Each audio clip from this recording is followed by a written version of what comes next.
Hi, welcome to Straight Talk. You know, we always say on this show that the problem of drug and alcohol abuse doesn't discriminate. It can happen to anybody, anytime, and it does. White, black, rich, poor, famous, non-famous, it hits everybody. And the opiate and heroin epidemic is showing us how true that statement is. Today on Straight Talk, we've got somebody who in many of your homes is very famous. Celebrity, was an MTV star, a skateboarding champion, best-selling author, became very rich, but then he got addicted to heroin. And we're going to hear his story. His name's Brandon Novak. And I'm sure a lot of the people in your home, some of the young people probably know him from being in Jackass movies and MTV, and just, he had it all. And he got involved with heroin. And Brandon, thanks for being here. Thanks for having me. We're going to take our time and talk about your story. I know you got a very big message to give out to a lot of people who have followed your career over the years, and it's an amazing story. So again, thanks for sharing. I mean, we know it's not easy to do sometimes, but you feel an obligation to do that, and that's awesome. Absolutely. That's awesome. Thanks for. So let's start at the beginning. Cool. You know, you grew up in Baltimore. Yeah, born and raised in Baltimore.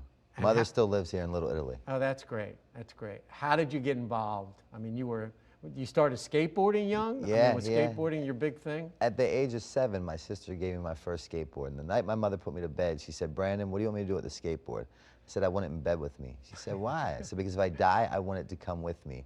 It was like God had came down and handed me the Holy Grail in the form of a skateboard. The night I got that skateboard, I ate it, I breathed it, I slept it, I dreamt it. At 15, I became a professional skateboarder. You know, that was it. Like, you might be the best ping pong player in the world, but God might not see fit to put a pad on your hand, you know? So therefore, schooling was not important, a plan B was not important, a trait was not important. Skateboarding was the deal. That was it. Yes. And you just did it every day. Every day, day and night, you name it, I was doing it. And at the age of 14, I was the first skateboarder ever to be endorsed by Gatorade. Wow. They were flying me out to Chicago, to the Quaker Oats building where they made Gatorade, and they'd put me on one treadmill and Michael Jordan on another treadmill, and they'd put wires down our noses and our throats, and they would give us each Gatorade to see the effects that it has on different sports players. At 15, I was touring the world with Tony Hawk and Bucky Lasik, another Baltimore-bred skateboarder, and designing my pro model for Pal Peralta. I had a private tutor that flew with me. And somewhere in between those lines, I fell victim to drugs and alcohol.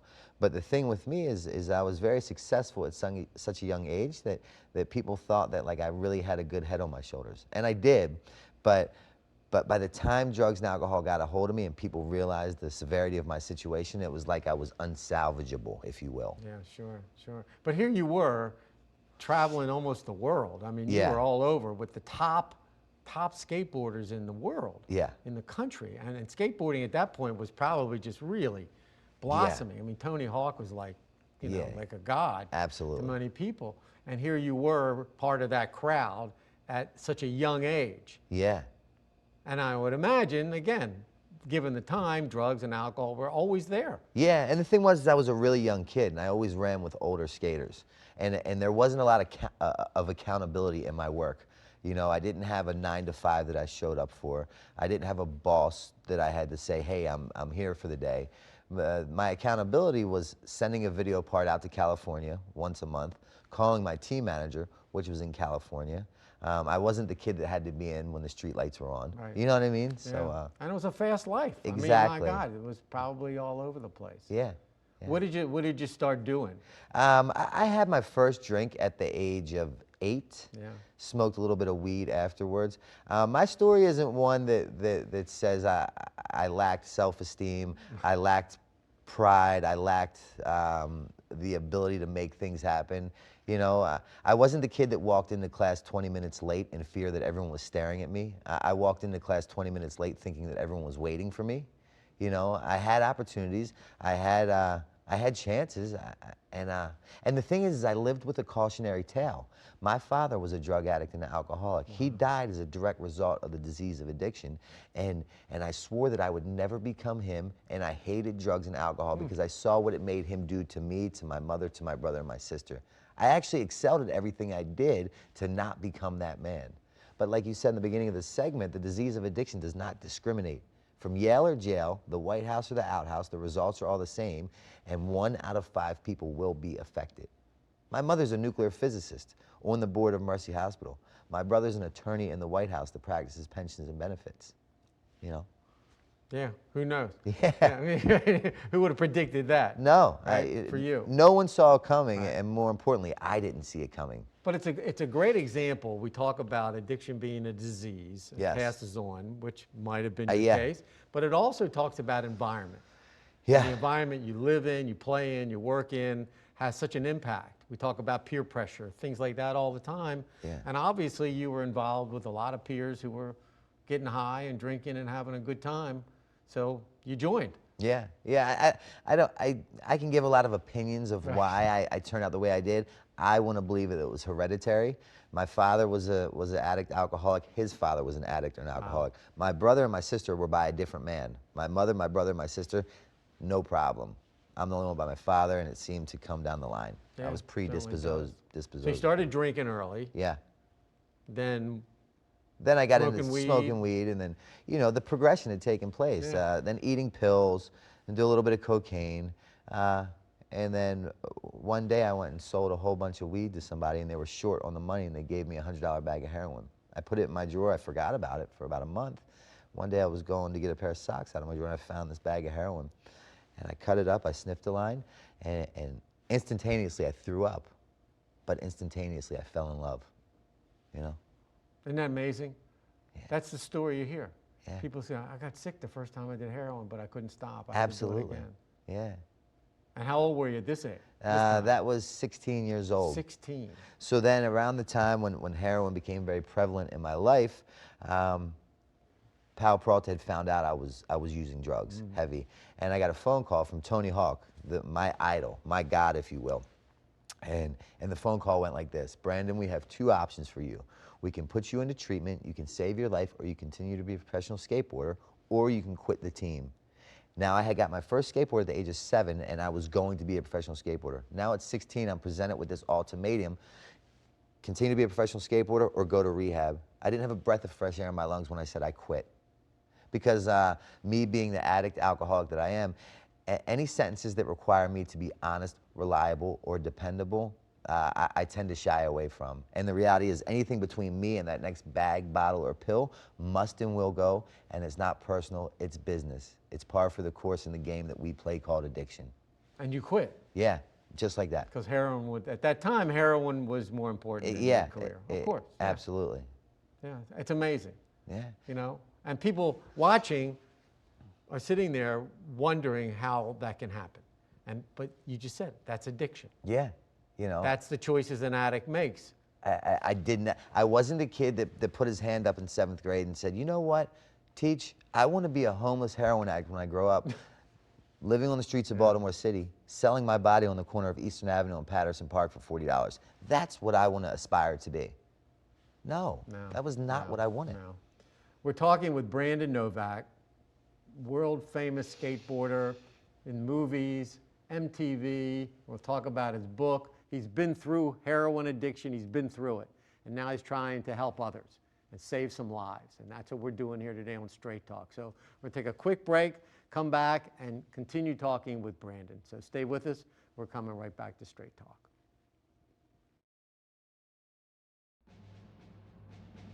Who helps a hero? Who tells the story of their scars? The freedom and safety of so many, of us all, is earned by the sacrifices of so few. Who helps a hero? We all do. The Gary Sinise Foundation works to support America's defenders and strengthen their families through entertainment, the construction of smart homes for our wounded heroes, and by inspiring and educating others to also support the veterans within their own communities. We enjoy the benefits of their sacrifice and service each day. Now it's time we serve them. Find out how you can help our heroes at GarySiniseFoundation.org. While we can never do enough to show our gratitude to our nation's defenders, we can always do a little more.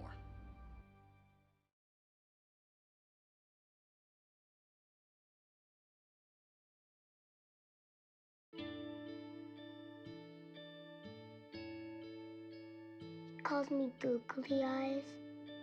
You know you're beautiful, right? You know that? Even you are beautiful. I got bullied for wearing glasses. Share if you're against bullying. We put it out there, just took off. 3 million people have shared this post. Don't let bullies get you down. I stand with you. Our whole family's wearing glasses. I wear glasses and I'm proud. I even have the army on my team. All the kind comments brought my child joy. I don't feel thank you is enough. That's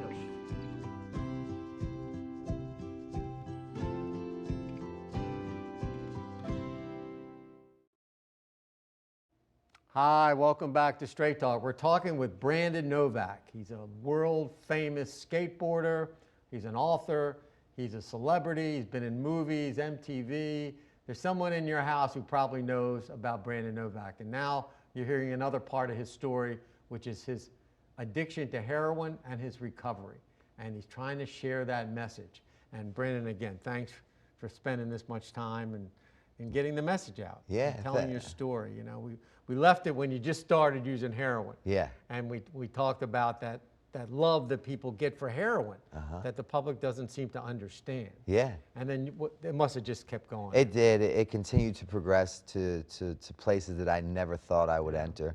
You know, I have the choice right now to pick up a drink or a drug, but God forbid I chose to act on that choice and pick one up. I'm not the kind of addict that has the privilege to choose when I put it down. It tells me when to go, who to go with, and what to do. You know, and that's the reality for an addict like me. So here you are, you gave up this amazing career for heroin. Yeah. And then you got deeper. I mean, did this just Yeah, well, it progressed, but the odd thing is I was pretty successful in a very sick state of mind, which only hurt me as opposed to help me. So after the skateboarding career was a wash, my delusional addict, alcoholic mind told me that the skateboarding world needs me, it cannot go on without me, I am an asset. In reality, it did not need me, it went on quite fine without me, and I'm a liability, but I'm the last person to see that. So then I trip and I fall into these movies, Jackass. I'm making a lot of money. I'm traveling the world.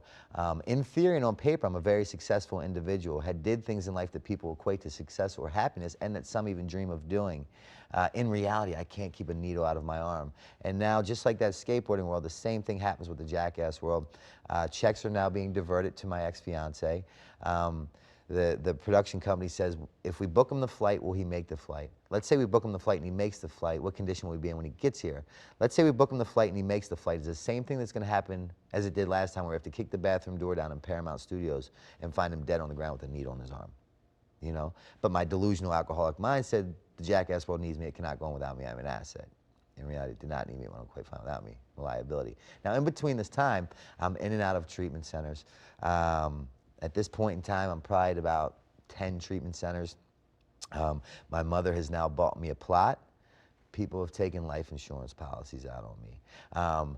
But I feel I would go into these treatment centers and I see it working for all those people, but it cannot work for me because I'm so internally unique. You haven't seen what I've seen. You haven't been through what I've been through. I'm not like you. No, I mean, after all, I would do appearances when I was in Jackass. I would do appearances in bars, and I would take pictures, I would sign autographs, and they'd say, what would you like in your green room on your rider? And I'd say some heroin, some cocaine, some Xanax, and some wine. They would get me those substances, and at the end of the night, they would give me a check for $10,000. So you people tell me my life's unmanageable. I believe my life is unmanageable, but my bank account seems pretty manageable. I now get paid to get high, if you will. Yeah. You know? So I have this delusional disease that tells me I don't have a disease on a daily basis. Follow me here. If you're diagnosed as an addict or an alcoholic, that disease left untreated equals death. It's fatal. That's non-disputing. It's a fact. But it's the only fatal disease that I'm aware of that on a daily basis tells me I don't have a disease. If you diagnose me with HIV, I'm rushing to the hospital to get medication. I don't want to die. Fatal disease. Diagnose me with cancer, I'm rushing to the hospital to get chemo. I don't want to die, fatal disease. Diagnose me as an addict or an alcoholic, I need a glass of wine or a bag of heroin to figure out what's wrong with you for diagnosing me with said disease. Just as fatal as the first two diseases, but left to my own devices, I'll believe that I don't have the disease that lies to me in my own voice on a daily basis, and I'll get up from this interview and I'll go buy some heroin. And that's your motivation. Yeah. And that's who's talking to you. Yeah, because I couldn't get clean on my own, and I can't stay clean on my own. And your success was your enabler. Yes, Whether, yes. You know, we talk about spouses and relatives being enablers. Yours was your success. Yeah. Your career was good. Yeah, and like I said, I'm doing things that people equate to success or happiness. So at one point in time, I decided I'm not going to do any more treatment centers. That won't work for me. But I have a foolproof plan that will. You could strap me up to a polygraph, I would pass with flying colors. I'm going to move to Helsinki, Finland. It's literally across the world. They don't speak my language. I can go there, I can regroup, I can rebrand, I can reassess, I can reevaluate, I can redo life, and I'm going to do it. And I touched down in Finland. I go to a 5-star hotel because at a very young age, my mother told me, show me who you walk with, I'll tell you who you are, which later on bled into the fact that social acceptability equals personal recovery. What I didn't know then that I know now is I was filling this internal void with the external solution. So I go to this 5-star hotel. There's these businessmen in these expensive suits having meetings. I go right to the pub and I order bottle after bottle of wine. I meet a girl at the bar. She gives me a phone number. I'm having heroin delivered to me. I call my sponsor and I said, Lex, how did this happen? I was not supposed to use when I got to Finland. He said, I guess you skimmed over the part, Mr. Know-It-All, that geographical change does not equal recovery. Right. You can't shake your shadow. You take you with you everywhere you go. They talk about what triggers are. My triggers are when my eyelids open. I can justify why any time, place, or feeling makes sense to get high. And he said, let me tell you something else. The drugs and the alcohol are not your problem. That was like a shotgun blast to the head. What do you mean? I've given it my homes, I've given it my women, I've given it my sexuality, I've given it my family. I've just moved across the world. I thought if I physically just sat it down, I'd be better. He said, no, that's not your problem, that's your solution. Your problem is your thinking, your attitude, and your behavior, you know? Yeah. So. Now here you are. I mean, you're at this point now where again, you're realizing everywhere you go. Yeah, my walls are. There is no geographical No. cure, no matter where you go. Yeah. How does it turn around for you? So then I got to come up with something else to externally to make the internally feel better. So I decided I'm going to write a book. Not this book, the book that came out before this. At this point in time, I'm the first skateboarder to be endorsed by Gatorade. I've traveled the world with Tony Hawk. I've been in movies that break box office records, all while getting high.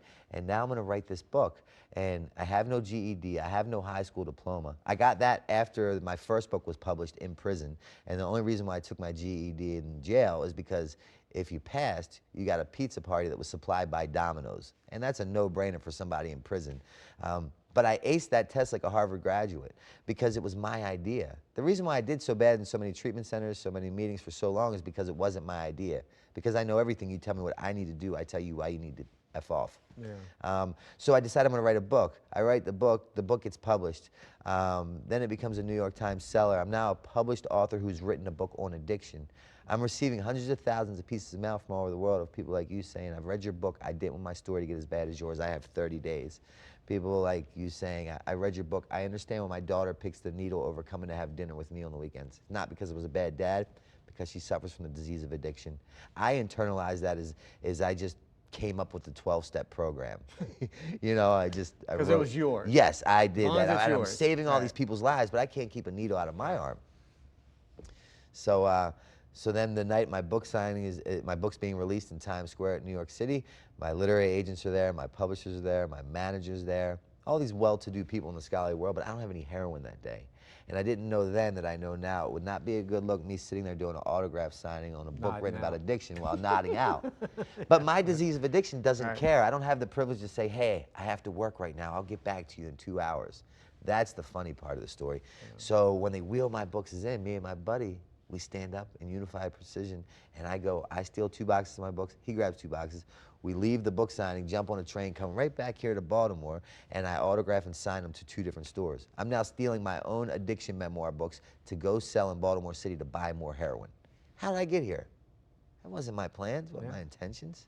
We know how you got here. Yeah. You know how you got Have the disease of addiction doesn't discriminate. And when did it end? I mean, when did you get in recovery? So at the age of 35, I walked into my 13th inpatient treatment center. I just got off life support for 7 days.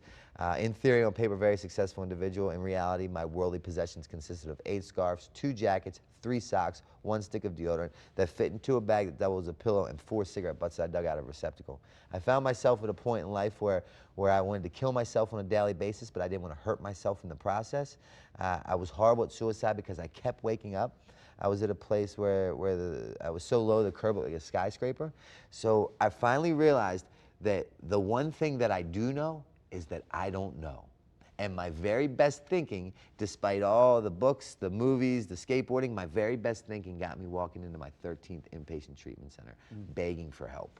So what happened was it allowed me to get out of my way. The only thing blocking me from getting better was me.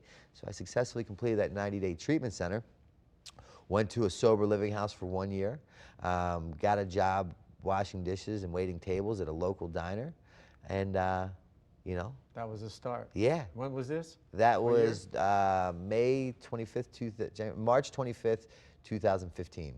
Unbelievable. We're talking with Brandon Novak. We're listening to his amazing story of success, failure, addiction, recovery, redemption, the whole 9 yards. Something everyone goes through in this world of addiction. Yeah. And we're learning about it from somebody that's been there both sides. So we're going to take a short break, come back, talk with Brandon Novak some more, find out what he's doing now, because he's out there on a mission, and his mission is to help people. So stay with us. We're coming right back to Straight Talk. Your daughter just had her first breakup. Do you A, put yourself in her shoes?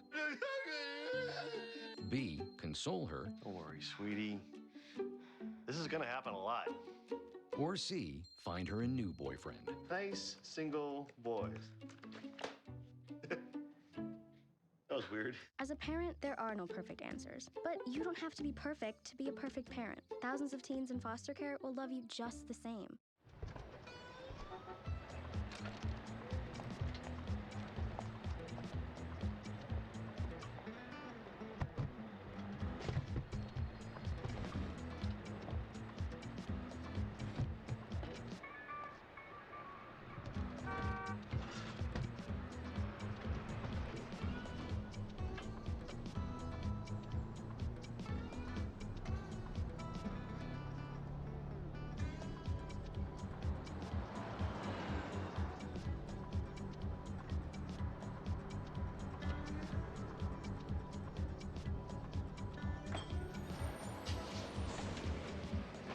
It's a short ride from your neighborhood to your naturehood. Find fun activities to do, like boating and biking, or camping and hiking, plus much more. To find a neighborhood park or green space near you, visit discovertheforest.org. Don't allow your weight to threaten your health or control your future. Excess weight or obesity can cause emotional and physical health risks. But you can take control. The Your Weight Matters campaign offers free resources and tips to help you measure and understand your weight. Take the Your Weight Matters Challenge. The free toolkit prepares you to speak with a healthcare provider about your weight. Your weight does matter. Take the challenge and take control today. Hi, welcome back to Straight Talk. We're talking with an amazing man, Brandon Novak, who has been through addiction, has been successful, great skateboarder, actor, you name it. And now we hear about his drug story. And Brandon, again, thanks for doing this. And now let's really talk about why you're here, Yeah. which is what you're doing. You're Yeah. out there now telling your story, reaching out to people that need help. So tell us, Yeah. what are you working on? What are Well, you doing? we- You wrote this amazing book, by the way. I did. We got to make sure we talk about yeah. that too. So the reason why I'm here is because statistics state, theoretical evidence dictates that I am to be high or dead right now. The fact that I'm not is A, miraculous, equaling miracle, and B, it defies logic. So what I want to let people know is that that addiction is not a death sentence. And as long as you're breathing, it's never too late, and your history does not have to dictate your future. And I'm sitting here with coming up on 3 years clean and sober talking to you. And I'm the same guy that at the end of my run, my mother had sold several houses, depleted several savings accounts. She had nothing left to give, so she went to God with one prayer. That prayer consisted of, please cure him, or kill me because I can't take it anymore. So don't tell me that recovery is not possible. Right. So now I've been afforded the opportunity to work with a premier treatment center called Banyan Treatment Center. We have facilities in Chicago, Boston, Florida, and 2 facilities in Pennsylvania, which we just opened, which is very near and dear to my heart because it's where I went to get sober. And now, you know, this thing is no longer an epidemic, it's a pandemic. Today in the nation, 174 people will die as a direct result of an opioid overdose. It's worse than the AIDS outbreak, it's worse than World War III. The sad thing is these deaths are all preventable. So I will do whatever it takes to help a mother not to have to attend her son's funeral tonight. And you're doing it. And so what do? You're other than you're going out and you're promoting this treatment center so that people have help. Yeah. You wrote a book so Yeah. people can learn about it. You're going out and speaking probably, what, everywhere? Yeah, from here I go to Texas to speak at A&M College. I have 3 more books coming out. This is the 2nd book that just came out. I have the first ever addiction graphic novel coming out, and then I have a documentary entitled Where Is My Needle, which is all about me, you know, as a kid, me using, and now the rebirth of me. Because here's the deal, now I have 2 phones, and when the one rings, the phone call goes like this: Novak, if you can get clean, there's no reason why I can't. Can you help me? Because I was that addict that was deemed unhelpable or unfixable. You can see it in the books, the tabloids, all over the internet. Get your phone number up there now. 610-546-2608. Call directly me, to you. personally to me, and we will figure out how to help you. And I will do whatever it takes, me and my team will do whatever it takes to get you the help that you need. Because there's a solution here. There is a solution. Yeah, here's your book. Yeah. Up on the screen. Yeah, I'm very proud of that. Bestseller book. I'm very proud of that. You know, people always said, "How are you not dead? Why are you not dead?" And the reason, I believe I went through what I went through to do what I do now. My defects have become my biggest assets with the slightest change of perception. So now when people call me up, they say, if you can get clean, there's no reason why I can't. Because there's some substance to my story. It's tangible. A little bit different than a 50-year-old professor reading out of a textbook giving a bunch of theories, hypotheses of what may or may not happen. They're like, so I can use who I was prior to sobriety, in sobriety, to get through to people that can't see past that bag, bottle, or pill. You know, I get it. I understand why it makes more sense to get high than to want to get help. That's the whole thing. That's the whole thing. Brandon Novak, thank you for being here. Yeah. Thank you for what you're doing. Yeah. You know, we can't say enough how important it is to have people like you, who were role models to kids, to young people, went through tough time, bouncing back, giving back to the community, giving back to people, showing there's hope. Speaking recovery. Of giving back to the community, go to banyantreatmentcenter.com, Roots to Recovery. We're offering scholarships, free treatment to anybody suffering. Thank you so much. Thank you. I want to thank everyone for watching Straight Talk. This is a special edition with Brandon Novak. Please get help if you need it. Thanks for watching, and we'll see you next time.